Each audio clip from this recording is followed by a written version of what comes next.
తెలంగాణ రాష్ట్ర రాజకీయాలు వేరు, నడిగడ్డ ప్రాంతంలో ఉండే రాజకీయాలు వేరు అని ఎప్పటి నుంచో మనం వింటూనే ఉన్నాం.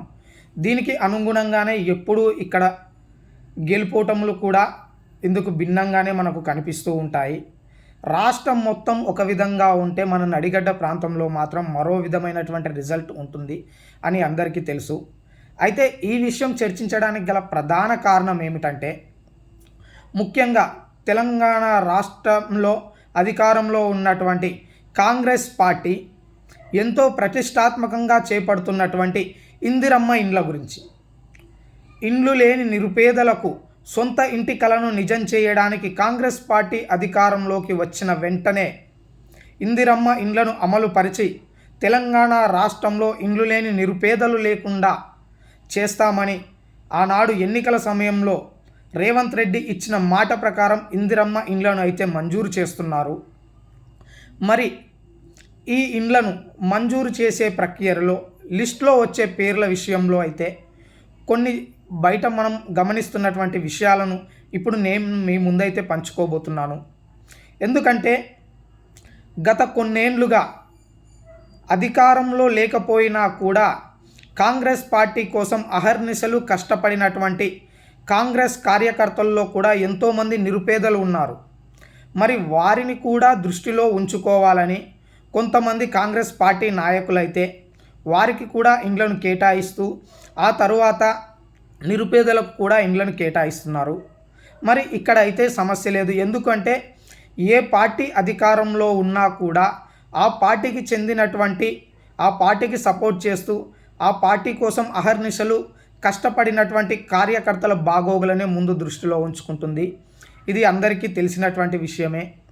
మరి ఇప్పుడు ఈ విషయం మనం మీ ముందుకు తీసుకురావడానికి గల ప్రధాన కారణం ఏమంటే, ఆలంపూర్ నియోజకవర్గంలో కాంగ్రెస్ పార్టీకి సంబంధించినటువంటి నాయకుల మధ్యనైతే కాస్త అంతర్గతంగానే విభేదాలు ఏర్పడుతున్నాయైతే మనకు కనిపిస్తూ ఉంది. ఇది ఎందుకు అంటే నేను ఇప్పుడు మీకు చెప్తాను.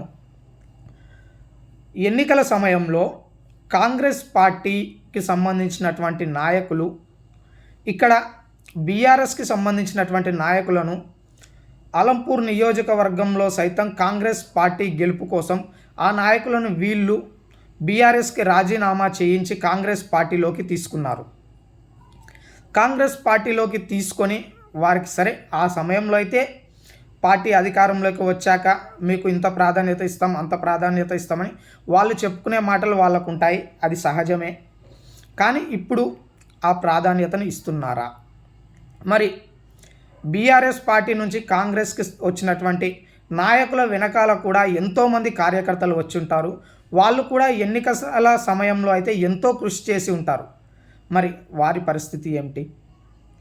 మరి ఇప్పుడు ముందు నుంచి కాంగ్రెస్ పార్టీలో ఉన్నటువంటి నాయకులకు సంబంధించిన కార్యకర్తలకు ఈ విషయంలో నాయకులు సహకరిస్తారా? అదేవిధంగా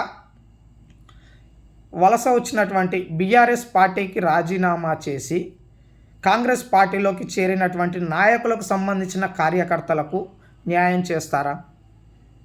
అసలు ఇందిరమ్మ ఇండ్ల మంజూరు ప్రక్రియలో నియోజకవర్గంలో ఏం జరుగుతుంది? నిజంగానే లబ్ధిదారులకు వస్తున్నాయా? లేదంటే ఆల్రెడీ ఇండ్లు ఉన్నా సరే కొంతమంది ఉద్యోగులకు కూడా వస్తున్నాయని, బడా బాబులకు వస్తున్నాయని, ధనికులకు వస్తున్నాయని, ఎవరు రాజ్యం వాళ్ళది అన్నట్టుగా, ఎందుకంటే ధనికులు చెప్పిన విధంగానే నడుచుకుంటూ కొంతమంది నాయకులు ఆల్రెడీ ఇండ్లున్న వారికి, వారి బంధువులకి ఇస్తున్నారు, ఇండ్లు లేని నిరుపేదలకు అన్యాయం చేస్తున్నారని తెలంగాణ రాష్ట్రంలోని కొన్ని నియోజకవర్గాల్లో ఈ మాటలు వినిపిస్తున్నాయి. మరి ఇక్కడ కూడా అదే జరుగుతుందా అనే విషయాలను కూడా దృష్టిలో ఉంచుకోవాల్సినటువంటి ఆవశ్యకత ఉంది. మొత్తానికైతే మనం చూసినట్లయితే ఆలంపూర్ నియోజకవర్గంలోని కాంగ్రెస్ పార్టీ నాయకుల్లో అసలేం జరుగుతోంది, ఎవరికి ప్రాధాన్యత ఉంది? మరి ఏ పార్టీలో చూసినా కూడా ముందు నుంచి ఉన్నటువంటి నాయకులకు కాస్త ప్రాధాన్యత ఎక్కువగానే ఉంటుంది. కానీ వీరిని నమ్ముకొని ఒక పార్టీకి రాజీనామా చేసి వీరి వెంట నడిచినటువంటి నాయకులకు కూడా న్యాయం చేయాల్సినటువంటి బాధ్యత అయితే నియోజకవర్గ ప్రజాప్రతినిధిపై ఉంటుంది. కాబట్టి మరి ఎవరికి న్యాయం జరగబోతుంది? ఈ అంతర్గత పోరులో కార్యకర్తలు నలిగిపోయే అవకాశం ఉందా అనే విషయాలన్నింటినీ కూడా త్వరలో నేను మీ ముందుకైతే తీసుకొచ్చే ప్రయత్నం చేస్తాను.